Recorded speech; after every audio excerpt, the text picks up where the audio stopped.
আসসালামু আলাইকুম, কেমন আছেন সবাই?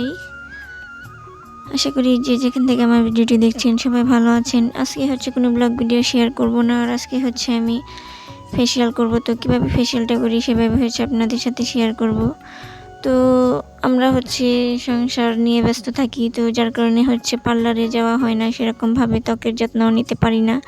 তো ঘরে বসে হচ্ছে টুকটাক একটু ত্বকের যত্ন নিলে একটু ত্বকটা ভালো থাকে।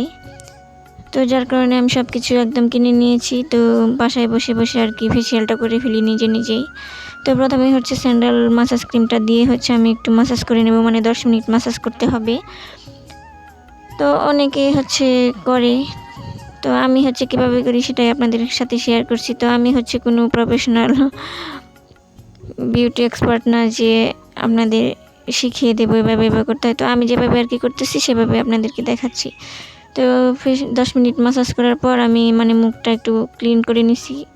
তারপর এখন হচ্ছে কোকো স্ক্রাব, এটা দিয়ে হচ্ছে 10 মিনিট আবার মাসাজ করতে হবে। তো আমি হচ্ছে অনেক দিন হয়ে গেছে ফেসিয়াল করিনি, তো আজকে হচ্ছে করতেছিলাম, ভাবলাম যে একটা ভিডিও বানিয়ে ফেলি আর আপনাদের সাথে শেয়ার করে ফেলি। তো যদি ভালো লাগে তাহলে প্লিজ চ্যানেলটাকে সাবস্ক্রাইব করে আমার পাশে থেকে যাবেন।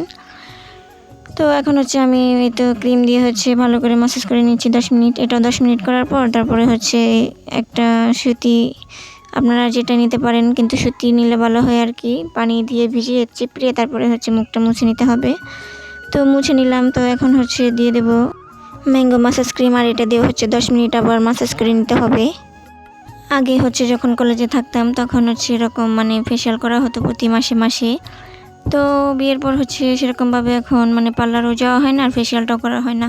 তো আমার বর হচ্ছে আমাকে পার্লারে যেতেও দেয় না, বলে তুমি যেরকম আছো সেরকমই হচ্ছে ভালো লাগে। তো আমি হচ্ছে ওকে বলি গায়ের রং ফর্সা না তো কী হয়েছে, মাঝে মাঝে হচ্ছে ত্বকের যত্ন নিতে হয় আর ত্বকটা হচ্ছে ভালো থাকে। তো বলে এত যত্ন নিতে হবে না, তোমাকে আমার এরকমই ভালো লাগে। আসলে বরের চোখে যেরকমভাবে ভালো লাগে আমরা স্ত্রীরা চাবো যে সেরকমই থাকার জন্য, তাই না? তো এই তো ক্রিমটা দিয়ে ভালো করে মুখটা এখন মুছে নিয়েছি, আর এখন হচ্ছে একটু ফেস প্যাক লাগাবো আর কি। তো এটা হচ্ছে আমি ইউজ করছি, তো তার জন্য এটা খোলা ছিল, তো সেখান থেকে হচ্ছে ঢেলে নিতেছি। আর এটাকে হচ্ছে পানি দিয়ে একটু মিক্স করে নেব। তো চাইলে হচ্ছে এটাকে গোলাপ জল দিয়ে মিক্স করে তারপরে দেওয়া যায়, তো আমার গোলাপ জলটা নাই এখন। তো এখন হচ্ছে আমি পানি মিক্স করে তারপরে হচ্ছে প্যাকটা লাগিয়ে নেব। তো অনেকে ভাবে হচ্ছে ফেসিয়ালটা বুঝি সুন্দর হওয়ার জন্য করা হয় না, আসলে মুখে যে ময়লাগুলো জমে থাকে না সেইগুলো হচ্ছে বের করার জন্য এই ফেসিয়ালটা করা হয়। তো করার পর হচ্ছে হালকা একটু ব্রাইট হয় আর কি, 2-3 দিন ব্রাইট লাগে, তারপরে আবার সেরকমই হয়ে যায়, কিন্তু ময়লাটা যে থাকে ভিতরে সেটা আবার হয়ে যায়, একদম পরিষ্কার হয়ে যায়। তো ফেস প্যাক লাগিয়ে হচ্ছে 10 মিনিট পর চলে আসবো আবার। তো 10 মিনিট রাখার পর এখন হচ্ছে হালকা একটু পানি দিয়ে আবার ম্যাসাজ করে নেব 2 মিনিট। তো করে তারপরে হচ্ছে মুখটা আর কি ধুয়ে নেব।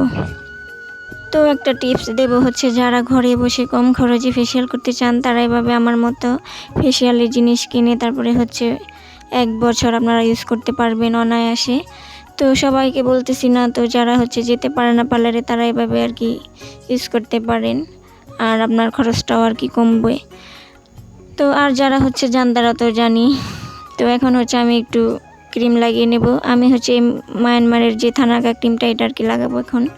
তো এটা হচ্ছে ড্রে ক্রিম। তো এখন হচ্ছে এটা ফেসিয়াল করার পর লাগিয়ে নিচ্ছি। তো দেখেন আমার মুখটা কত সুন্দর ব্রাইট হয়ে গেছে, আর দেখতেও একদম কমল লাগছে। তো ভালোই লাগতেছিল দেখতে, তাই না? দেখেন আগে কীরকম ছিলাম ফেসিয়ালের আগে, আর ফেসিয়াল করার পর এখন কতটা সুন্দর হয়ে গেছে, একদম জরিনা থেকে ক্যাটরিনা হয়ে গেছি। তো আমার এই ফেসিয়ালে ভুল থাকতে পারে, তো সবাই হচ্ছে ক্ষমা সুন্দর দৃষ্টিতে দেখবেন, আশা করি ভুল ধরবেন না। তো আজকে এই পর্যন্ত, আল্লাহ হাফিজ।